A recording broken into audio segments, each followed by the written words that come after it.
le réel est là en dehors du spectacle.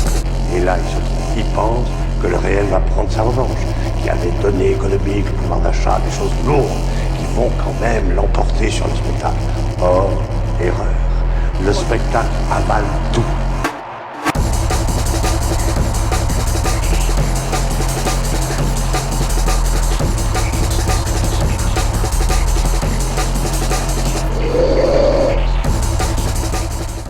All right, everybody, and welcome back. This is Fighter 9 for the Lizard Gamers Network, currently here at PAX 2019, and I am standing here with the man himself, Andy Hull, for Storyfort Studios, and he's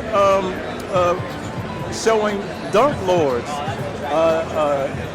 fighting combat basketball game. Can you tell us a little bit more about that? Yeah, so it's basically a 2-on-2 arcade basketball game mixed with a fighting game. So all the characters have their own stats, special moves, and like passive abilities. And then in addition to that, in between quarters, you can actually buy gear to give yourself more abilities during the game. So, being a child that lived through the 90s, this really smacks a lot of NBA jams. But in a Street Fighter way, I remember being in the arcade and right next to both machines sitting side by side, Street Fighter and NBA Jam. So you're taking the best parts of both of these games and put them in one game. And being a fight game enthusiast and a co-op game player, you seem like you just got all the elements of the best parts of my childhood right here.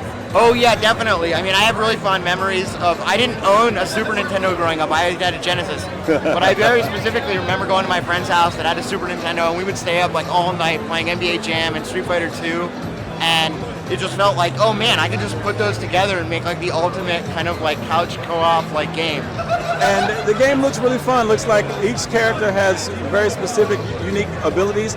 Are there counters? Like, is there such thing as a character countering another character's ability? Well, yeah, definitely. So, I mean, you can kind of pick a character to fit any play style. So there's like a big bear who is super slow but really good at fighting. He actually can't be knocked over, and he's really good at dunking.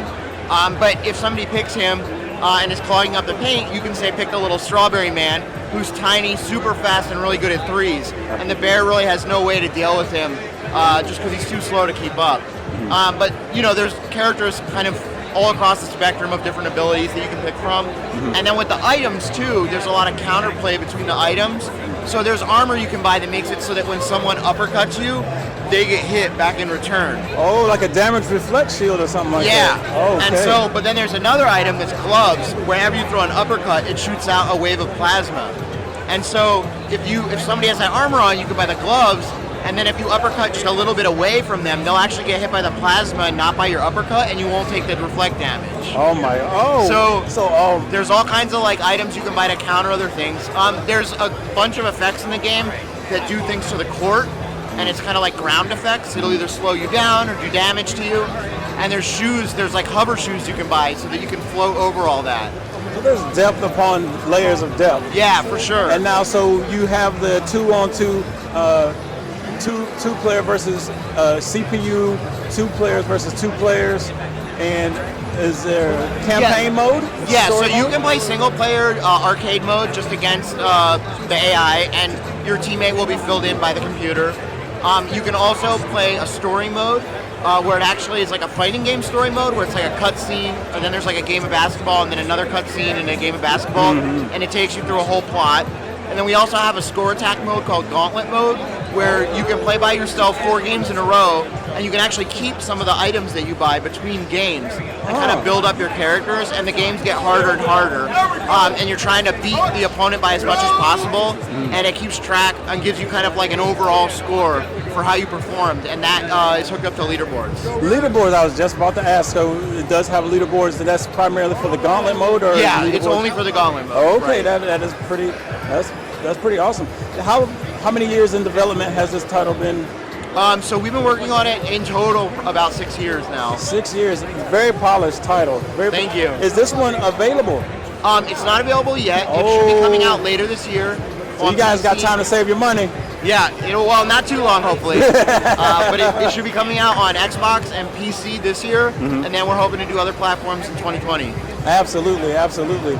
And now with PC, if you were offered to be captured by Epic Games, would you take the deal? I mean, we would definitely consider it, for sure. I'm not gonna, yeah. So we haven't announced like exactly what our PC plans are yet, but like, you know, we'll see what happens. Very good, very good. Well, it's been a pleasure talking with you. And where can people get in touch? You have a Twitter, just to, you know, yeah, so congratulate you. Our Twitter is Dunk Lordz Game. And we also have a website, www.dunklordz.com, if you want to find out more about the game. Yeah, Storyfort is actually my Twitter handle, as well as storyfort.com is our company site. So you can do that as well. So there's a lot of ways to find us. And we have videos of gameplay online. We also have like a teaser trailer if people want to get a sense of it. Just search Dunk Lordz on YouTube, it'll come up. And a question I missed. How many, are you the sole developer of this? Or? So for the first 3 years, I was the only one working on it. Mm-hmm. I do programming and art. And then I brought on Dan, my teammate, who did all the animations for the game and a lot of the art as well. And who did the music? Oh, the music is done by Laura Shigihara, who actually was the musician for Plants vs. Zombies. What? So she's been doing the music for the game. It's really cool. It's got like a nice funky vibe to it. Yeah, it surely does. And the game is pretty awesome. Looks really good. Looks really clean. I'm definitely going to have to get a copy myself. You guys have to get a copy as well so we can meet on the court. This one will be online as well, online play? It won't. So we only have 2 people on the team, so we couldn't do online multiplayer. If the game is successful, we're definitely going to think about adding it. But it won't be available at launch. It'll be couch multiplayer only. Couch co-op. So you got that, guys. Go ahead and purchase tens of thousands of copies so we can get that online play. This is Fighter 9 for the Legend Gamers Network saying, wherever you are, when you get your hands on that controller, keyboard, joystick, or gamepad, you be sure to game it good. Thank you for your time. Sweet. Thanks.